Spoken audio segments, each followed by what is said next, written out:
So something that clearly rattles the lefties in this country is people putting up British and English flags.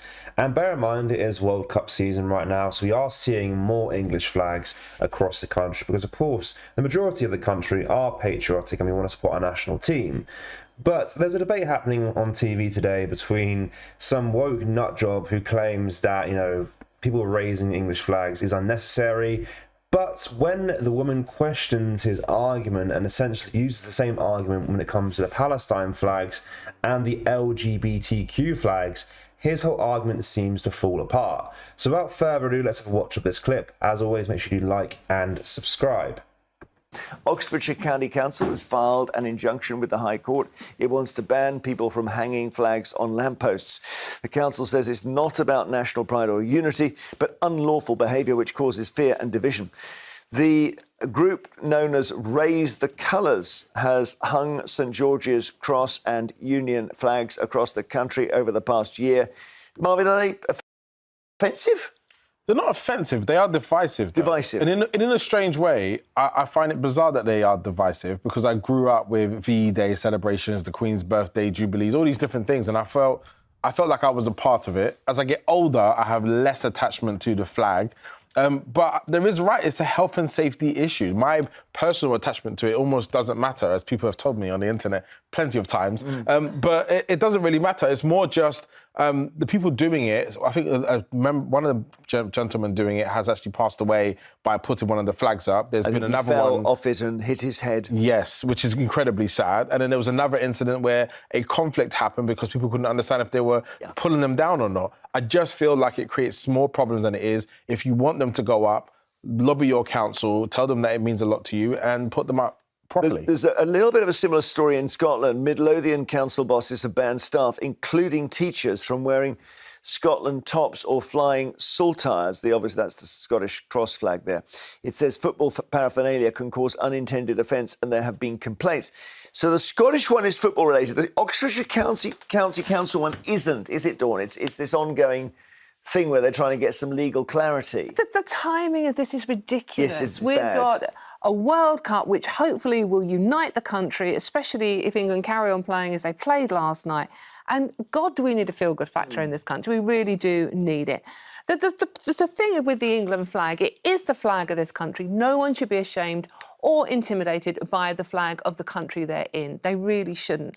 And the problem with this, and I keep coming back to this, is like, OK, the England flags, flags illegal on public buildings, right? Take them down. No problem with that whatsoever. If someone's breaking the law, that is the law. However, and I live in East London, it was very curious how long Palestinian flags were allowed to flutter from public buildings and from lampposts. And we have the same thing now with Pride going on. Not in Tower Hamlets, because the local community are taking the Pride flags down. But why is it England flags that are so divisive and so upsetting to some parts of the community, but the Palestinian flag was allowed to stay up on public buildings for ages? I hate that conflation so much because the Palestinian flag was raised very specifically on a single issue. It wasn't raised on a random Tuesday morning just because we want to intimidate people. It was someone saying we can see something and we want to make sure that our points are heard. Very quickly, it's even worse to conflate it with the LGBTQ flag because it's just a person living an experience. There is no political agenda attached to their existence. The point of this argument is if this council are saying it is illegal to fly flags from public buildings or lampposts, then it is illegal. Take all the flags down. But it's the England flag that seems to be causing the most problems. It's the scale in which the 86% of the country are white English national, and so therefore I think for them to all be trying to put flags up at the same time becomes a national issue. It happening in particular parts of London and it a few going up doesn't become a national issue, and those ones are still being taken down and addressed. There is no one climbing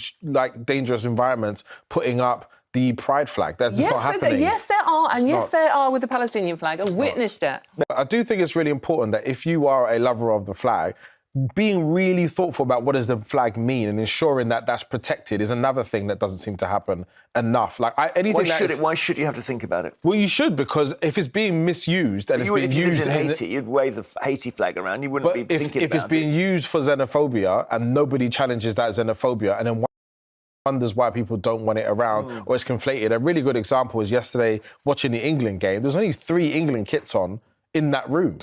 That's a massive come down from previous tournaments where interesting. that was heavily normalised. People don't feel the same about it, and you can ignore me because you feel like I shouldn't have a view on it. But the fact Why is that shouldn't you actual other people. Marvin, why shouldn't you have a view on it? Oh, I mean, Dawn, you are we cannot English. we cannot play like silly, because every time I've talked about this particular subject online, when I mean streams of abuse, I get more abuse for this than any other thing I talk about. Is that right? Yes. Yeah, but the online sheer abuse idea. is coming from 16-year-old boys who Oh, their bots. they've No. just trod on their action man. I mean, ignore that, Marvin. Seriously. You should, but this is what's profoundly wrong. It is people like Marvin who are getting upset by this because of a few idiots, and they shouldn't be. We should all be proud of our flag. Well, yeah, but that's not that we should all be. We should all be, fed apple pie every day. But that's not going to happen. Ellie in Gloucestershire, hello.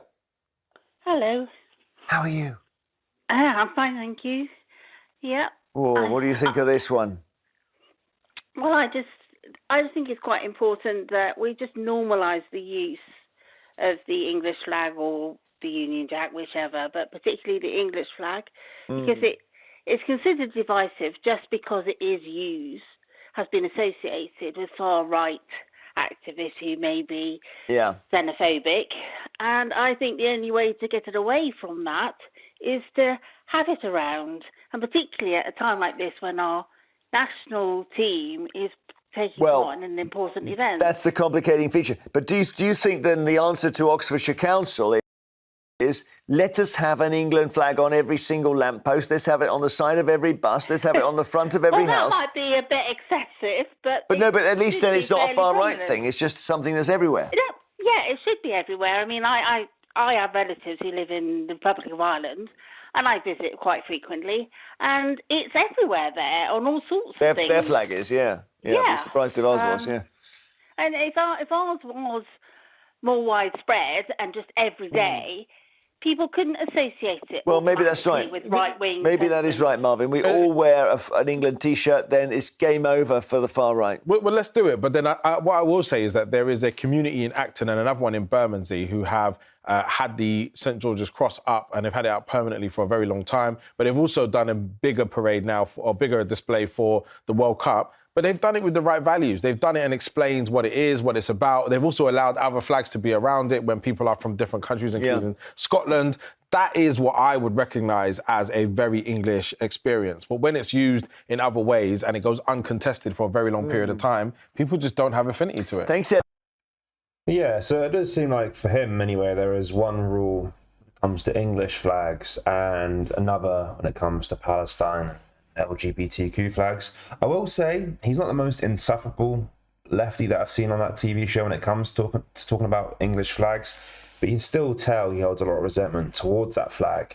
And he mentions how, of course, 86% of the population in the UK is white British, but in London that's far from the case, and that's where we're seeing a lot of these flags being put up is around London, because British people are kind of noticing this huge demographic change in their capital city, and they do want to kind of put a message out there a little bit saying, look, we are British people, we want to be proud of our country, we want to be proud of our flag.